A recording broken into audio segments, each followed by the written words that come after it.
오늘 우리에게 주신 살아계신 하나님 말씀 열왕기상 1장 38절부터 53절까지 말씀입니다. 이 말씀을 한 절씩 교독하겠습니다.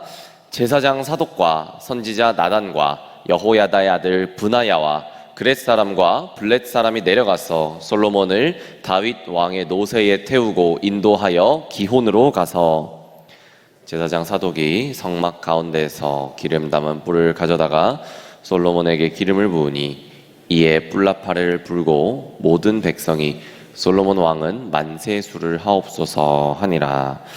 모든 백성이 그를 따라 올라와서 피리를 불며 크게 즐거워하므로 땅이 그들의 소리로 말미암아 갈라질 듯하니 아도니아와 그와 함께한 손님들이 먹기를 마칠 때에 다 들은지라.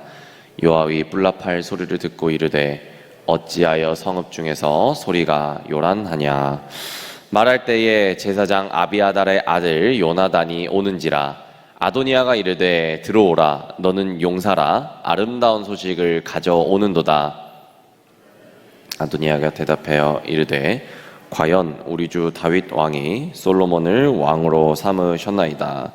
왕께서 제사장 사독과 선지자 나단과 여호야다의 아들 브나야와 그렛 사람과 블렛 사람을 솔로몬과 함께 보내셨는데 그들 무리가 왕의 노새에 솔로몬을 태워다가 제사장 사독과 선지자 나단이 기혼에서 기름을 부어 왕으로 삼고 무리가 그곳에서 올라오며 즐거워하므로 성읍이 진동하였나니 당신에게 들린 소리가 이것이라. 또 솔로몬도 왕좌에 앉아 있고 왕의 신하들도 와서 우리 주 다윗 왕에게 축복하여 이르기를 왕의 하나님이 솔로몬의 이름을 왕의 이름보다 더 아름답게 하시고 그의 왕위를 왕의 위보다 크게 하시기를 원하나이다 하매 왕이 침상에서 몸을 굽히고 또한 이르시기를 이스라엘의 하나님 여호와를 찬송하리로다. 여호와께서 오늘 내 왕이 앉을 자를 주사 내 눈으로 보게 하셨도다 하셨나이다 하니 아도니아가 함께한 손님들이 다 놀라 일어나 각기 갈 길로 간지라. 아도니아도 솔로몬을 두려워하여 일어나 가서 제단 뿔을 잡으니 어떤 사람이 솔로몬에게 말하여 이르되 아도니아가 솔로몬 왕을 두려워하여 지금 제단 뿔을 잡고 말하기를 솔로몬 왕이 오늘 칼로 자기 종을 죽이지 않겠다고 내게 맹세하기를 원한다 하나이다. 솔로몬이 이르되 그가 만일 선한 사람일진데 그의 머리털 하나도 땅에 떨어지지 아니하려니와 그에게 악한 것이 보이면 죽으리라 하고 사람을 보내어 그를 제단에서 이끌어 내리니 그가 와서 솔로몬 왕께 절하매 솔로몬이 이르기를 내 집으로 가라 하였더라. 아멘. 네, 할렐루야. 아멘. 오늘로써 이 열왕기상 1장이 마무리됩니다. 이 반란을 일으켰던 아도니아와 또 무기력한 다윗 더불어서 솔로몬이 이 왕위에 오르게 되면서 아도니아의 후기까지 나타나는 이 열왕기상 1장의 중반부까지 내용을 먼저 살펴보고 오늘 후반부 말씀으로 나아가도록 하겠습니다. 우리가 모두가 잘 아는 것처럼 다윗은 젊었을 때부터 고난을 참 많이 받은 사람이었죠. 그는 왕이 되어서도 이 파란만장한 삶을 살았지만 그래도 끝까지 왕위를 지켰습니다. 그러나 이제 많은 세월이 흐르고 다윗 왕도 이제 나이가 들어서 기력이 쇠하기 시작하였을 때 자연스럽게 이 다윗의 후계자 문제가 이 나라의 중요한 문제로 떠오르게 되었습니다. 그런데 여기서 살펴볼 것은 첫째 아들 암논은 이 셋째 아들 압살롬에게 살해되지 않았습니까? 또한 이 둘째 아들 길르압은 어렸을 때에 죽었고요. 셋째 아들 그 압살롬은 반역을 일으키다가 죽어서 결국에 이 넷째 아들, 남겨진 넷째 아들인 아도니아가 장자 역할을 지금 하고 있었습니다. 다윗이 이 나이가 들어서 국가 정사를 돌보지 못할 때에 아도니아는 내가 자신이 왕위를 이어받아야 한다라고 생각했습니다. 그러나 이 다윗의 후계자의 문제에 있어서는 솔로몬이 왕이 될 것이다 라고 하나님께서 오래전부터 이제 약속이 되어 있었던 것이죠. 그러나 이 아도니아는 그 하나님의 계획에는 관심이 없었고 오직 본인의 왕위에만 관심이 있었습니다. 이 아도니아는 참 오래전부터 이 왕이 되고자 준비해 왔는데요. 다윗에게 생존한 아들 중에 몇째 아들이었죠? 네 번째 아들. 가장 그 장자였기 때문에 그가 왕이 되고자 마음 먹었던 것도 당연하다고 볼 수가 있죠. 그러나 이 다윗이 기력이 쇠하여져서 후계자 임명은 또 물론이고 국가 통치에조차 관심이 없었습니다. 이러자 이 아도니아의 마음은 더욱더 급해졌고, 그래서 병거와 기병, 이 호위병 50명을 준비했습니다. 더불어서 이 군대장관 요압 그리고 제사장 아비아달까지 끌어들여서 새로운 이 아도니아의 왕국을 세우려고 했었죠. 이 소식을 들은 이 나단 선지자는 가만히 있지 않았고 밧세바를 다윗의 침실로 보내서 아도니아의 이 쿠데타 모반의 소식을 알리고 다윗의 나약한 정신을 깨우게 됩니다. 결국 이 다윗은 그 자리에서 솔로몬이 왕이 되게 하겠다라는 이 자기의 의사를 밝히고 즉시 왕으로 즉위시키게 됩니다. 제사장 사독 그리고 선지자 나단 그리고 군대장관 브나야와 함께 기온으로 간 솔로몬은 양각 나팔과 기름과 함께 공식적으로 이제 이스라엘의 제3대 왕이 되게 됩니다. 그렇다면 이 솔로몬의 즉위로 말미암아 아도니아의 쿠데타는 어떻게 됐을지 살펴보아야 되겠죠. 이 아도니아의 독자적인 즉위 잔치, 즉위 대관식에 참여했던 자들은 이 솔로몬이 즉위했다는 소식을 듣자마자 뒤도 돌아보지 않고 도망가게 됩니다. 더불어서 아도니아 또한 제단의 뿔을 잡음으로써 겨우 목숨을 부지하죠. 그렇다면 이 제단 뿔이 무엇이기에 이 아도니아가 이렇게 도망가기도 바쁜 이때에 잡고 있었을까? 우리가 한번 짚고 넘어가야 되는데요. 제가 사진을 한번 보도록 할까요?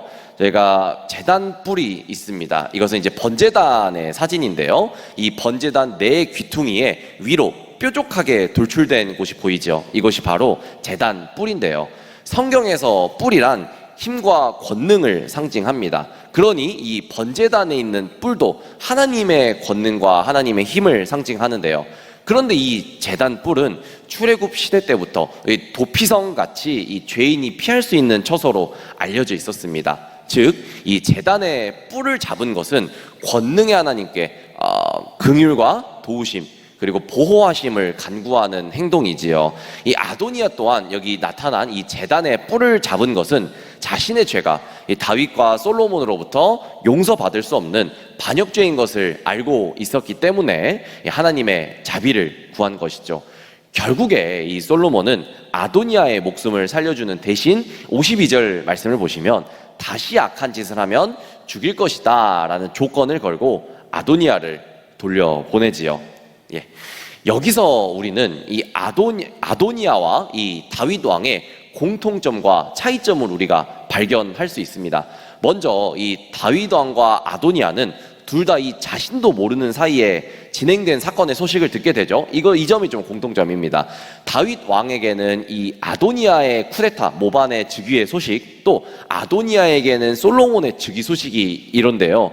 그러나 전해져 온 이 위기의 소식에 대한 대처는 서로 엄청난 차이점을 드러냅니다. 먼저 다윗은 이 마치 사자가 잠에서 깬 듯 단호하고 신속하게 이 신하들을 모으게 되죠. 그리고 이제 명령을 내립니다. 그러나 아도니아는 어땠습니까? 흩어져 버리는 무리를 결속하지 못한 채 본인도 도망을 가서 이 제단의 뿔을 잡고 벌벌 떨게 되는 굴욕을 맞게 되죠. 더불어서 또다시 악한 짓을 하면 죽이겠다라고 하는 이 솔로몬의 명령을 듣고 순종해버리는, 굴복해버리는 처지가 되고 말죠. 여러분, 이런 다윗 왕과 아도니아의 차이점 어디서 비롯됐겠습니까? 그것은 바로 하나님의 언약에 기초한 왕권, 그리고 스스로 높임에 기초한 왕권의 차이점이 있습니다. 먼저 하나님의 언약에 기초한 왕권은 무엇입니까? 하나님께서 운행하시는 왕권이죠. 반대로 스스로 높임에 기초한 왕권은 무엇이겠습니까? 내가 주인이 되는 왕권이에요. 아도니아는 스스로 높임에 기초했죠. 그러기에 그의 기대는 여지없이 무너지고 맙니다. 여기서 우리는 우리의 참된 희망이 어디에 있는지 분명히 우리가 깨달아야 되겠습니다. 사실 인간은 이 욕심과 권력 또 기타 재물들의 희망과 삶의 의미를 두고 사는 것이 사실 보통입니다. 아니라고는 하고 싶지만 각자 가지고 있는 우상이 있습니다. 각자 나에게 가지고 있는 우상에 나의 마음을 빼앗기는 모습을 보면서 또 좌절했던 적이 분명히 있죠. 그 우상에 내 마음을 빼앗길 때에, 한참 빼앗길 때에 위기와 시련이 닥치게 되면은 내가 의지했던 것들은 마치 솜사탕이 물에 녹아버리듯이 한순간에 사라지고 말죠. 제가 초등학교 시절이었을 때 제가 늘 기도했던 제목이 있습니다. 무엇인지 아십니까? 그것은 바로 죄 자체를 없애주세요 라는 기도를 제가 드렸던 기억이 납니다. 성격 검사를 해보면 저는 이제 평화주의자 성향을 가지고 있다고 나오더라고요. 누구와도 마찰을 가지고 생기는 것도 싫어하고, 뭐 내가 참지 뭐 내가 넘어가지 뭐라고 하는 좀 갈등을 좀 피하는 편이라고 하더라고요. 그런데 내 안에 죄가 생기면 어떻게 되겠습니까? 죄가 나를 괴롭게 하고 또 이에 대한 회개의 무게는 굉장히 무겁지 않습니까? 그렇기 때문에 하나님 이 죄 자체를 없애주셔가지고 내가 회개할 일이 없게 해주세요. 죄 짓는 일을 버리지 않게 해주세요 라고 하는 이 초등학교 때 기도를 했던 기억이 납니다. 그러나 좀 시간이 지나고 우리가 영적으로 성숙했을 때에 다르게 기도하게 됐죠. 하나님, 죄를 없애주시는 것이 아니라 죄를 이겨낼 능력을 주세요 라고 했던 것이 참 저의 기도 제목이 되었던 것 같습니다. 지금도 그러하죠. 우리의 참된 희망의 근원인 오직 하나님 손안에 살게 해달라라는 것이 저와 여러분의 평생의 기도 제목이 되기를 소망합니다. 한편 이 오늘 본문은 아도니아의 비겁함 그리고 솔로몬의 관용 또 위엄을 부각시키고 있는데요. 이 반란을 일으킨 이 겁쟁이 아도니아는 목숨을 구걸하죠. 그리고 그 아도니아를 점잖게 경고하고 살려보내는 이 솔로몬의 모습에서 누가 더 왕다운 참된 자질을 가진 자인지 우리가 알 수 있습니다. 결론적으로 오늘 본문에서 우리는 인간적 뜻과 이 욕심으로만 결합된 아도니아와 무리들은 이 호련히 닥친 심판을 견디지 못하고 무너져 버림을 우리가 분명히 볼 수 있습니다. 그런데 이와 마찬가지로 그리스도인의 뜻과 마음 또한 하나님께 뿌리박고 기초하지 않는 한 그 무엇으로도 보장받을 수 없습니다. 무슨 말입니까? 우리가 그리스도인은 무엇이죠? 이 베드로전서 2장 9절에서 분명히 또 잘 나타나 있습니다. 베드로전서 2장 9절 함께 읽겠습니다. 그러나 너희는 택하신 족속이요 왕같은 제사장이요 거룩한 나라요 그의 소유가 된 백성이니 이는 너희를 어두운 데서 불러내어 그의 기이한 빛에 들어가게 하신 이의 아름다운 덕을 선포하게 하려 하심이라. 아멘. 여러분, 그리스도인은 무엇이죠? 왕같은 제사장입니다. 나를 하나님께 드리는 사람이죠.